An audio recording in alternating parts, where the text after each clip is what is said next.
நன்மைகளுக்காக காத்து கொண்டிருக்கிறீர்களா?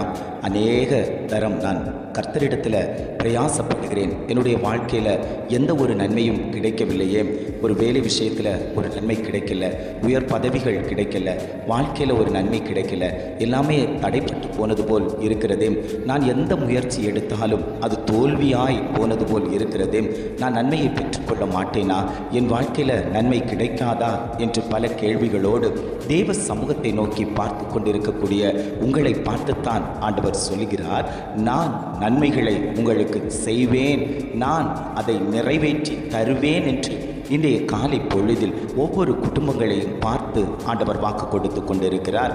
வசனம் இவ்வாறாக சொல்லுகிறது, ரெட்டிப்பான நன்மையை தருவேன், இன்றைக்கே தருவேன். அநேக குடும்பங்கள் நன்மைக்காக எதிர்பார்த்து கொண்டிருக்கிறார்கள். என் வாழ்க்கையில் ஒரு நன்மை நடக்காதா, என் பிள்ளைகளுடைய வாழ்க்கையில் ஒரு நன்மை நடக்காதா, என் தொழிலில் ஒரு நன்மை நடக்காதா, நான் தேவ சமூகத்தில் காத்து கிடக்கிறேன், ஆனாலும் என் வாழ்க்கையில் ஒரு முன்னேற்றத்தையே நான் பார்க்கவில்லையே, அநேகர் நன்மையானதை பெற்றுக்கொண்டிருக்கும் போது நான் நன்மைகளை பெற்றுக்கொள்ள முடியாதபடிக்கு தவித்து கொண்டிருக்கிறேனேன்னு சொல்லி அழுது விழித்து கொண்டிருக்கக்கூடிய குடும்பங்கள் அநேகம் உண்டு.